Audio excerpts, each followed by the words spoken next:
Hello बच्चों, तो आप सभी का हमारे इस यूट्यूब चैनल मिशन 2 पे आप लोगों का बहुत बहुत स्वागत है। तो बच्चों, मैं हूं कैप सर और आज हम क्लास 10th का विज्ञान का model paper weekly test model paper set 3 को करने जा रहे हैं। और ये जो मॉडल पेपर है आपके वीकली टेस्ट के लिए, आज के होने वाले टेस्ट के लिए बहुत बहुत ज़्यादा इंपॉर्टेंट है। तो आप इस वीडियो को शुरू से लेकर अंत तक ज़रूर देखना और अपने सभी साथियों को शेयर ज़रूर कर देना। तो चलिए फिर वीडियो को शुरू करते हैं और इसके जितने भी महत्वपूर्ण सवाल दिए गए सभी सवालों को हम लोग एक एक करके देखते हैं। देखिए, इसका जो सबसे पहला क्वेश्चन है, आधातु जिसमें चमक होती है, ठीक है, तो कोयला, सल्फर, आयोडीन या फिर ब्रोमीन। ठीक है, तो आधातु, एक ऐसा आधातु जिसमें चमक होता है बच्चों, तो वो है आयोडीन। क्या है? आयोडीन। आयोडीन एक ऐसा आधातु है जिसमें क्या होती है? चमक होती है। ऑप्शन नंबर सी इसका बिल्कुल राइट हो जाएगा। देखिए, दूसरे नंबर सवाल है आपका, चुंबक क्षेत्र का एसआई मात्रक है। ठीक है, तो चुंबकीय क्षेत्र का जो एसआई मात्रक है वो आपका टेस्ला है। क्या है? टेस्ला, यानी ऑप्शन नंबर 20 का बिल्कुल राइट हो जाएगा। चुंबकीय क्षेत्र का एसआई मात्रक टेस्ला, याद रखेंगे। आगे देखिए, नेक्स्ट सवाल, गोल्ड सोल्डर। सोल्डर किसका मिश्र धातु है? तो सोल्डर जो है ना बच्चों, ये आपका सीसा और टीन का मिश्र धातु है। सीसा और टीन, यानी ऑप्शन नंबर सी इसका बिल्कुल राइट हो जाएगा। सोल्डर किसका मिश्र धातु है? सीसा और टीन। सभी आंसर को आप अच्छे से याद कर लेंगे बच्चों, आपके वीकली टेस्ट के लिए इंपॉर्टेंट है और साथ साथ में आपके फाइनल एग्जाम के लिए भी इंपॉर्टेंट है। ठीक है, तो याद रखेंगे। देखिए, अगला क्वेश्चन जो है आपका, किसी विद्युत धारावाहिक के सीधे चालक या तार पर उत्पन्न चुंबकीय क्षेत्र का सही वर्णन निम्न में से कौन करता है? ठीक है, तो कौन सही करता है बच्चों? चुंबकीय क्षेत्र रेखाएं तार के लंबवत होती है? नहीं। ठीक है, चुंबकीय क्षेत्र की क्षेत्र रेखाएं तार के समांतर होती है? नहीं। ठीक है, चुंबकीय क्षेत्र की क्षेत्र रेखाएं अरीय होती है जिनका उद्भव तार से होता है? ये भी नहीं होगा। तो चुंबकीय क्षेत्र के संकेंद्री क्षेत्र रेखाओं का केंद्र जो होता है वो क्या होता है? तार होता है। ऑप्शन नंबर डी का बिल्कुल राइट हो जाएगा, आप याद रखेंगे। ठीक है, आगे देखते हैं नेक्स्ट सवाल हम लोग, किसी विद्युत धारावाहिक की सीधी लंबी परिनालिका के भीतर चुंबकीय क्षेत्र क्या होता है? शून्य होता है। इसके सिर की ओर जाने पर घटता है, इसके सिर की ओर जाने पर बढ़ता है, सभी बिंदुओं पर समान रहता है। ठीक है, तो सभी बिंदुओं पे समान रहता है। ऑप्शन नंबर डी इसका बिल्कुल राइट हो जाएगा। चलिए आगे देखते हैं हम लोग नेक्स्ट सवाल, क्या लिखा हुआ है? सौर पैनल में, ठीक है, सौर पैनल जो बच्चों सोलर प्लेट होता है उसमें किस धातु का उपयोग किया जाता है? तो उसमें आप लोग का सिलिकॉन का प्रयोग किया जाता है। आप लोग को हम पहले वाले सेट में भी इसका आंसर करवा चुके थे। आगे देखो, आधातु के ऑक्साइड सामान्यतः होते हैं, तो आधातु के जो ऑक्साइड होते हैं ना वो होते हैं अम्लीय। कैसे होते हैं बच्चों? अम्लीय होते हैं। ठीक है, और वही चीज अगर बोल देता धातु के ऑक्साइड, तो धातु के ऑक्साइड क्षारीय होता है। ठीक है, तो आधातु यहाँ पे पूछा है इसलिए क्या होगा? अम्लीय ऑक्साइड। ठीक है, आगे देखते हैं नेक्स्ट सवाल हम लोग, निम्नलिखित में से गैर परंपरागत ऊर्जा स्रोत है। गैर परंपरागत ऊर्जा स्रोत अगर इसमें से देखें बच्चों, जीवाश्म ईंधन, कोयला, बायोमास, तो सौर ऊर्जा इसका बिल्कुल राइट हो जाएगा। ठीक है, इनमें से अगर हम लोग देखें तो सौर ऊर्जा जो होगा इसका आंसर होगा। ठीक है, आगे देखते हैं नेक्स्ट सवाल, बायोगैस का मुख्य घटक है। तो बायोगैस का जो मुख्य घटक है ना वो मेथेन है। क्या है बच्चों? मेथेन। ऑप्शन नंबर ए इसका बिल्कुल राइट हो जाएगा, बायोगैस का मुख्य घटक। चलिए आगे देखते हैं नेक्स्ट सवाल हम लोग, निम्न में से कौन जैव मात्रा ऊर्जा स्रोत का उदाहरण नहीं है? तो जैव मात्रा ऊर्जा के स्रोत का उदाहरण, लकड़ी तो है बच्चों, गोबर गैस भी है, कोयला भी है, नाभिकीय ऊर्जा ये नहीं है बच्चों। ठीक है, ऑप्शन नंबर सी इसका राइट हो जाएगा, ये जैव मात्रा के ऊर्जा के स्रोत का उदाहरण नहीं है। ठीक है, तो ये था बच्चों आप लोग का ऑब्जेक्टिव सवाल। अब हम लोग कुछ सब्जेक्टिव सवाल को भी कर लेते हैं। ठीक है, जो आपके वीकली टेस्ट के लिए इंपॉर्टेंट है और साथ साथ फाइनल एग्जाम के लिए भी इंपॉर्टेंट है। ठीक है, ध्यान देंगे, फाइनल में भी आप अच्छे से याद करके जाएंगे।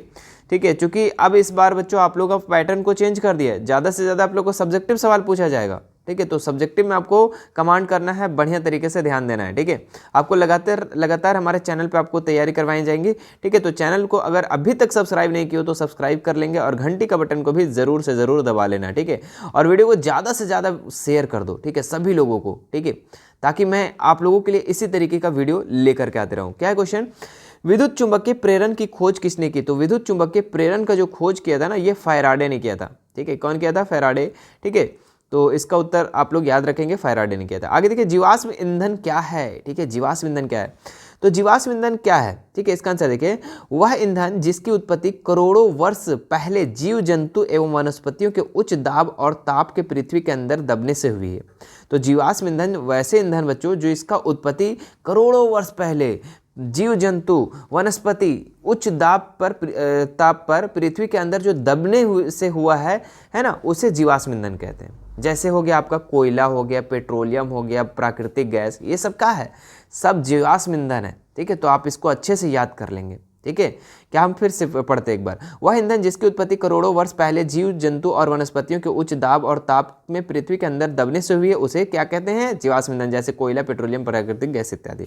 तो कितना आसान है, आप लोग याद कर लो, है ना। आगे देखो नेक्स्ट सवाल यहाँ पे, ऊर्जा के उत्तम स्रोत किसे कहते हैं। तो ऊर्जा का उत्तम स्रोत क्या है। ठीक है, तो देखिए प्रति एकांक आयतन अथवा प्रति एकांक द्रव्यमान अधिक कार्य करे। बिल्कुल ठीक है, जो आसानी से उपलब्ध हो, है ना, वैसा ऊर्जा का स्रोत बच्चों जो कि आसानी से हमारे पास अवेलेबल हो जाओ, और भंडारण करने में भी आसानी हो, और परिवहन करने मतलब कि यहाँ से वहाँ तक ले जाने में भी आसानी हो, और सस्ता भी होना चाहिए बच्चों, और जलने पर प्रदूषण भी ना फैलना चाहिए। ठीक है, तो ये हमारा क्या हो जाएगा, ऊर्जा का सबसे उत्तम स्रोत हो जाएगा। ठीक है, तो आप इसको भी अच्छे से याद कर लेंगे। आगे देखते हैं नेक्स्ट सवाल हम लोग, विद्युत धारा का चुंबकीय प्रभाव से आप क्या समझते हैं। ठीक है, तो विद्युत धारा के चुंबकीय प्रभाव से हम लोग समझते हैं, जब किसी चालक में विद्युत धारा प्रवाहित की जाती है, जब भी कोई भी चालक में अगर विद्युत धारा प्रवाहित की जाती है तो उसके चारों ओर चुंबकीय क्षेत्र उत्पन्न हो जाता है। बिल्कुल, इसके जो चारों ओर होते हैं बच्चों, ये इसमें क्या हो जाता है, चुंबकीय क्षेत्र उत्पन्न हो जाता है। इस घटना को विद्युत धारा का चुंबकीय प्रभाव कहते हैं। तो इसी घटना को क्या कहते हैं, विद्युत धारा का चुंबकीय प्रभाव कहते हैं। इसका उपयोग विद्युत मोटर, विद्युत घंटी, टेलीफोन आदि में किया जाता है। ठीक है, तो बहुत ही अच्छा है। ठीक है क्वेश्चन, और बहुत ही अच्छे तरीके से आपका आंसर लिखा हुआ है, तो आप लोग याद कर लेंगे। एकदम छोटा आंसर लिख दिए हम। ठीक है, आगे देखते हैं नेक्स्ट सवाल हम लोग, चुंबकीय क्षेत्र से आप क्या समझते हैं। ठीक है, तो चुंबकीय क्षेत्र से क्या समझते हैं, धारावाही परिनालिका या चुंबक के चारों ओर वह क्षेत्र जिसमें चुंबक के प्रभाव को अनुभव किया जा सके, उसे क्या कहते हैं, चुंबकीय क्षेत्र। ठीक है, तो परिनालिका के चारों साइड, ठीक है, चुंबक के चारों साइड का वह क्षेत्र जिसमें चुंबक को प्रभाव को अनुभव किया जा सकता है बच्चों, उसको हम लोग क्या कहते हैं, चुंबकीय क्षेत्र कहते हैं। तो इसको भी आप लोग याद कर लेंगे। आगे देखिए, चुंबकीय क्षेत्र रेखाएं किसे कहते हैं। तो चुंबकीय क्षेत्र रेखाएं एक ऐसी काल्पनिक रेखा है, ये क्या है, काल्पनिक रेखा है ना, जो किसी भी बिंदु पर उसकी स्पष्ट रेखा स्थान में उस बिंदु पर चुंबकीय क्षेत्र की दिशा देती है। चुंबकीय क्षेत्र का प्रतिनिधित्व करने के लिए चुंबकीय क्षेत्र रेखाएं खींची जा सकती है। चुंबकीय कंपास की सहायता से चुंबकीय क्षेत्र रेखाएं खींची जा सकती है। तो आप इसे भी अच्छे से याद कर लेंगे। जितने भी सब्जेक्टिव सवाल करवाए बच्चों सारा का सारा इंपॉर्टेंट है, आप लोग याद करके जाइएगा। ठीक है, आगे देखिए नेक्स्ट सवाल यहाँ पे जो कि 16 नंबर है, लास्ट सवाल क्या लिखा हुआ है, इलेक्ट्रॉन के स्थानांतरण के द्वारा Na2 की रचना को दर्शाइए। देखिए आप लोग को हम रचना करने सिखाते हैं एकदम एक एक पॉइंट को। ठीक है, सबसे पहले देखो Na लिखा हुआ है, क्या लिखा हुआ है, Na। ठीक है, तो Na और उसके बाद आपका क्या है, ऑक्सीजन, मतलब यहाँ पे दो चीज़ है। ठीक है, तो Na का मतलब सोडियम का इलेक्ट्रॉनिक विन्यास क्या होता है बच्चों, तो 2 8 1। ठीक है, यही होता है। ऑक्सीजन का कितना होता है, तो ऑक्सीजन 8 नंबर पे, तो 2 और 6। मतलब कि मेरे प्यारे बच्चों इसका जो संयोजकता हो गया सोडियम का वो 1 हो गया, और इसका कितना हो गया, 6 हो गया। ठीक है, अब देखो इसको करेंगे कैसे वो समझना। देखो यहाँ पे सोडियम के ठो है, 2 ठो, तो यहाँ पे हम लिख देंगे 2 ठो सोडियम, कितना ठो लिख देंगे, 2 ठो। ठीक है, तो Na और ये नीचे भी लिख देंगे हम Na, कोई दिक्कत कोई तकलीफ नहीं। ठीक है, अब यहाँ पे हम लिख देंगे ऑक्सीजन, क्या लिख देंगे यहाँ पे, ऑक्सीजन।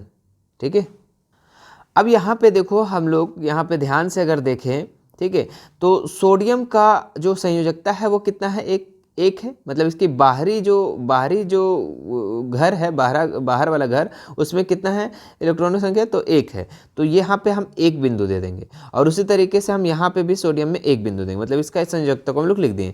अब इसका देखो ऑक्सीजन का बाहर में कितना है, 6, तो हम क्या कर देंगे, 6 ठो बिंदु दे देंगे। ठीक है, क्या दे देंगे हम यहाँ पे, 6 ठो बिंदु दे देंगे। ठीक है, दे दिए।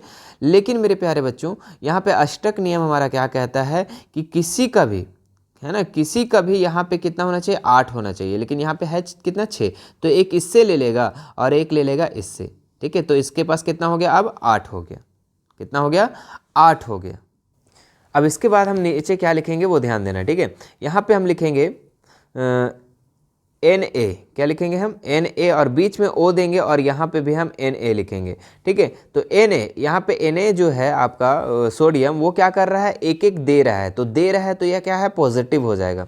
ठीक है, दे रहा है तो क्या हो जाएगा, ये पॉजिटिव हो जाएगा, और यहाँ पे भी आपका पॉजिटिव हो जाएगा। लेकिन ये ऑक्सीजन क्या कर रहा है, ले रहा है, ठीक है, तो यहाँ पे क्या हो जाएगा, नेगेटिव। ठीक है, तो आप इतना जब कर दोगे तो इसका आंसर आप लोगों को फुल टू फुल का मार्क्स मिल जाएगा। ठीक है, तो ये था मेरे प्यारे बच्चों आज का सारा सवाल। ठीक है, सेट 3 का। ठीक है, इससे पहले आप लोगों का चैनल पे सेट 1 और सेट 2 अपलोड हो चुका है। यदि आप उसे नहीं देखे हैं तो सेट 1 और सेट 2 को ज़रूर से ज़रूर देख लेंगे। ठीक है, उसके बाद आप सेट 3 तो देख ही लिए है। ठीक है, उसके बाद आप लोग अच्छे से अपने टेस्ट को दे पाएंगे।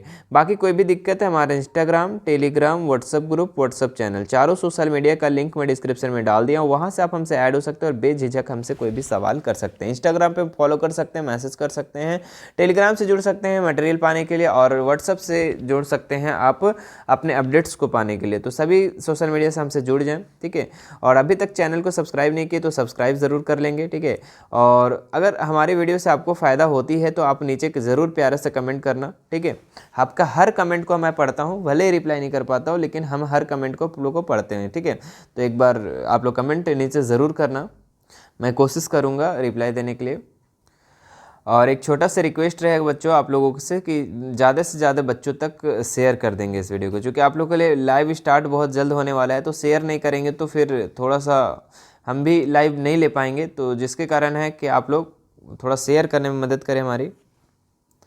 और जिस तरीके से अभी आप लोगों का वीकली टेस्ट का तैयारी करवाया जा रहा है, ठीक है, आने वाले वीकली टेस्ट के लिए भी आपको तैयारी इसी तरीके से करवाया जाएगा। ठीक है, तो चैनल को क्या करना है, अपडेट रहना है, चैनल पे देखते रहना है। ठीक है, कौन सी वीडियो अपलोड हो रही है आप लोगों को, ठीक है, एग्जाम के लिए, फाइनल एग्जाम के लिए या वीकली टेस्ट के लिए, तो आपको देखते रहना है। ठीक है, चलिए फिर मिलते हैं नेक्स्ट वीडियो में। Thank you so much.